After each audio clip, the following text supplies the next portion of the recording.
If you guys have been around for a while, you know that I really mentally struggled with finding out that I was pregnant with my second child. Specifically, if you listen to my podcast, Mother in the Making, I was very honest about how scared I was and sad I was.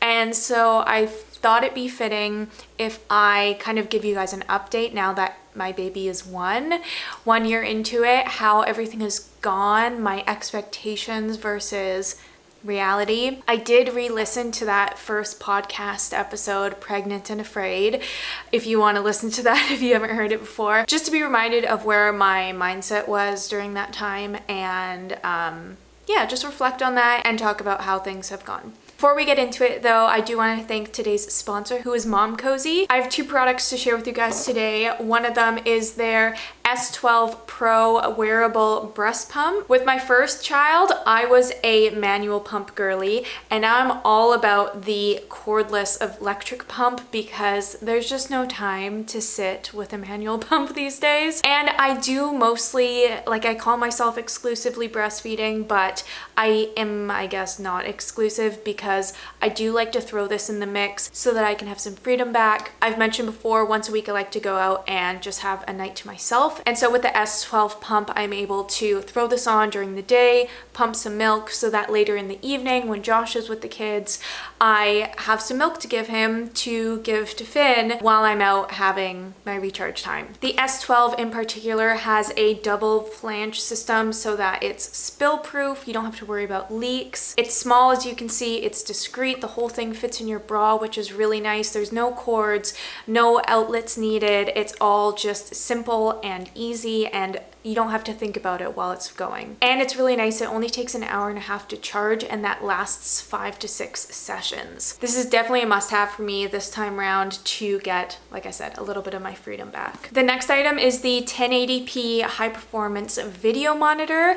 I am late to the video monitor game. I was just never drawn to it until having my second child, and specifically the children being in the same room together. I really appreciate having some visuals on them. And this video monitor allows me that peace of mind knowing that the kids are safe and sound in there. The Momcozy monitor has a 5,000 milliamp hour rechargeable battery. That means it can last you all night long without worrying about the battery dying. A 1080p HD screen. It's a 5-inch display on a sleek design so that it actually can fit in your pocket, go wherever you're going. I really like having the separate screen not being on your phone so that your phone isn't tied up with it. It's non-Wi-Fi and hack proof, which is really important for me for my children's safety. It can connect up to 4 cameras. Isn't that insane? So I have 2 cameras. This guy obviously isn't connected to anything right now, but we set this one up in our room for when the kids are in separate rooms for nap time, and then the second one is in the kids' room for Brooke's nap and bedtime. And this guy has a 360-degree all-around field of view. Like I said, I've really loved this ever since the boys have been sharing a room because I want to make sure that Finn is safe in his crib, that Rook isn't putting random things in there, making it an unsafe sleep environment. And on top of that, with Rook's quiet time, it's nice being able to see what's going on in there because sometimes he's quiet because he's sleeping and sometimes he's quiet because he's marking up the walls. So it's nice to be able to know that without having to barge in and wake him up if he is sleeping. So yeah, if you're interested in either of these products or anything else that Momcozy has to offer, I do have a discount code for you guys, Embers Ash, for 15% off. Thank you so much to Momcozy for sponsoring today's video. Now let's get into how my year has been. So I feel like I have a lot of thoughts to get out. I don't know if they'll necessarily be in any sort of order, but let's get to it. I was really scared of losing myself. I thought, how am I supposed to have another child to care for when I feel like I've already lost myself with one child? I did get pregnant at, I think, like the worst time because the switch to toddlerhood for me rocked my world. I felt helpless, like I couldn't do anything. I was just stuck at home with this toddler, creating chaos all day, every day. And then I was pregnant and I thought, it's gonna get worse, but also how can it get worse? Because this is the worst. And specifically at that time, it felt like every month that went by, the toddler stage got harder for like a good 6 months, specifically when I was pregnant. So I just assumed, it's going to keep getting harder. And that wasn't the case. Turns out at around, I felt like 18 months was when things started getting easier again. And so I really think a lot of my fears just came from the timing of things, because your baby goes from being a blob to mobile and chaotic. And that chaos lasts for a while. But then they start getting independence, which kind of counters the chaos. And I was just in that transition period where it was chaotic and no independence, and throw pregnancy hormones in the mix, and it's no good. On top of that, in my podcast, I mentioned that I felt like I just needed to get through age 0 to 1. And then once I had a 1-year-old, I would be fine. I don't really know why that was my mindset, because age 1 with my first was difficult. But I think I was just scared of like, how do I manage a baby with a toddler, right? Once they're both toddlers, then it's fine. But baby and toddler sounded horrible. And that, yeah, it was fine. I say fine because I did definitely struggle mentally with the baby. And not for any reason in particular, because Finn was a relatively easy baby. It was all just my own mind games of like not feeling like I could handle it. But yeah, I was able to do as much as I was doing before, just throwing the other kid in the mix. Not to say that there weren't hard moments, but it's not like adding a second baby made it twice the amount of work, because you're still doing a lot of the same stuff. Also, I was very scared of the sleep deprivation while caring for a toddler, and that was really not that big of a deal. To each their own, but I found, and I've talked to other moms who felt the same, that you just manage the sleep deprivation way better second time. Like your body knows how to handle it. Whereas with your first child, you're like, what's going on? I'm used to getting 8 hours of sleep. And Rook was a good sleeper, so I was getting full night's rest before Finn came along, and even still my body was like, oh, we've done this before. This is fine. Another thing is, so many of the struggles I had with my first were not an issue with my second.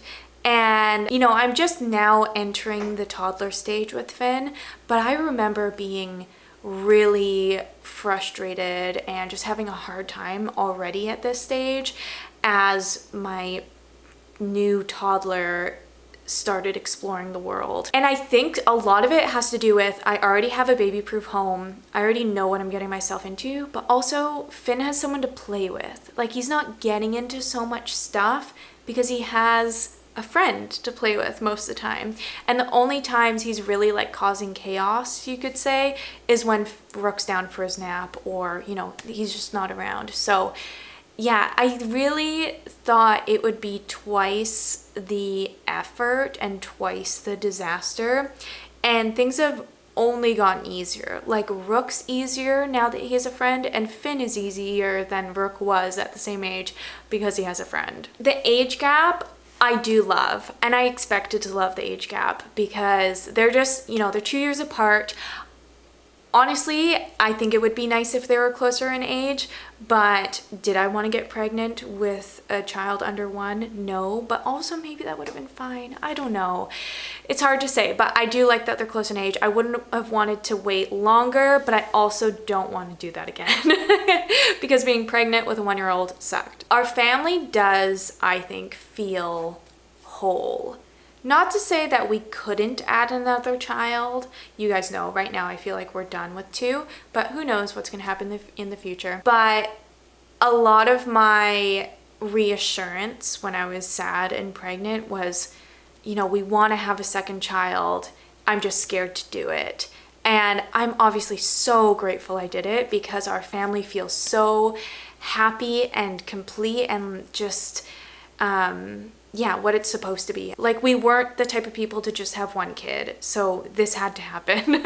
Or like, we wanted it to happen. I was just worried. I don't want to say though that there weren't any hard times, because obviously now I can look back at it very fondly, but the early days were rough. again, I was struggling mentally with everything, but also it was hard. Like trying to get 2 kids out of the house was always a disaster. Someone was crying. I was crying, or Rook was crying, or Finn was crying. And it took months to figure out a system to get everyone out of the house smoothly. But also it took Finn just being a bit older and not crying if he was left in the car seat for 2 minutes so I could put on Rook's shoes, you know? So I don't want it to come off as like, oh, everything was peachy. It was very difficult. And I do, you know, you hear people say, you just adapt. You figure out how to have more kids. And I agree, I guess, but part of me is like, do you adapt or do you just do it? You know, it's not like I was thriving in doing it. You just do it. And there were definitely like consequences to my mental health, but you do it. Like I said, I was scared that I would have what little freedoms I had left. I thought those would disappear, and that hasn't been the case. Just because it's not any more time consuming, I guess. Like I'm already taking care of one kid. There's another one along with me as well, you know? And specifically, you know my journey. I've really leaned into community and onto Josh lately. So I have more freedom. I can find who I want to be, what I want to be again. So yeah, it's not that I lost the freedom. I'm just finding ways to get freedom. Like I said as well, Rook has only gotten easier as he's gotten older. He's so fun. Like I always say, like, this is the funnest age, but like every stage has been more fun than the last. And even just little things like when he eats a meal, it's pretty clean. Like he doesn't make much of a mess. And that makes such a difference because again, when I got pregnant, I had a 1-year-old who was throwing food around. So I thought I was going to be dealing with 2 kids throwing food around. Not the case. He can actually be helpful sometimes and like grab me things that I need. So yeah, I think I just was very narrow focused on this is what it's gonna be like in this present moment, but plus a baby. And that's not what it was. Oh, I was really scared of the opposing nap schedule season. So when Rook was taking 1 nap at 12 p.m., like 12 till 3, and then the new baby taking the 10 till 12 and 3 till 5 nap, I was so scared, especially because I talked to a mom who was in it and she said it was horrible because she has to stay home from 10 till 5 so that everyone gets their nap. And that sounded like a recipe for depression, just being stuck at home every day for that. That's not how it's happened. I've scheduled Finn's nap so that there is overlap. Finn usually wakes early around like 6:30, and I could adjust things so that he sleeps in later, but I don't mind so much because that means he takes a nap at 9:30, and his second nap is at 2. And now that Rook's older, he stays up till 1:30 and then we'll take a nap at 2 o'clock, so they get an overlapping nap. Finn goes to bed a bit earlier because of that as well, and I just feel like we're thriving in this stage where I get one-on-one time with Rook in the morning during the first nap for Finn, and I get my solo time in the afternoon when both the kids are sleeping. So yeah, I'm really surprised that worked out way better than I thought. I also found that I take things way less seriously this time around. Little things that would bother me with my first, just like I don't give them brain space, especially now that Finn's a bit older, being a 1-year-old.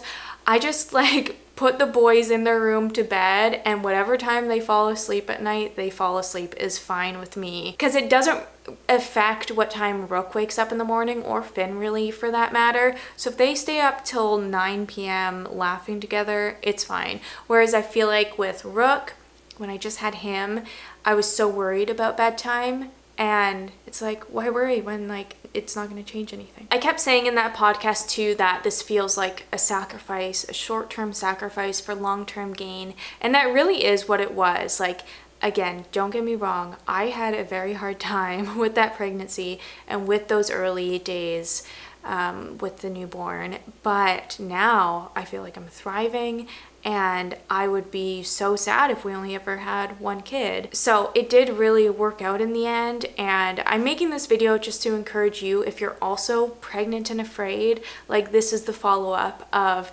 it did get better. It was hard. You're gonna have hard moments, but that's just what you have to do sometimes to get the outcome you're looking for. And that's what also makes me wonder about a third kid, is like, am I just making that decision of not having a third based on not wanting to sacrifice 2 years of my life? Or would I be better off in the long run with a third? But I don't know. It's not just that. Like, I don't know if I want 3 kids in general, but either way, I am very grateful that we made that short-term sacrifice for the dynamic of a family that we wanted. I also said in that podcast that I was scared of losing myself even further, and like, little did I know that that was the most loss that I would ever feel. So yeah, I guess that's everything I have to share with you guys about 1 year into life with 2 kids. Most of you who have followed my journey have known the struggles I've been having, especially if you've kept up with the podcast and obviously YouTube. And yeah, it was just really interesting listening back to that podcast and hearing how sad I was versus how happy I am with that decision now. Yeah, I'm just very grateful I went through that. So anyways, if you're also pregnant and afraid, I hope this gave you some comfort. And yeah, thanks so much for watching, and I'll catch you in the next one. Bye.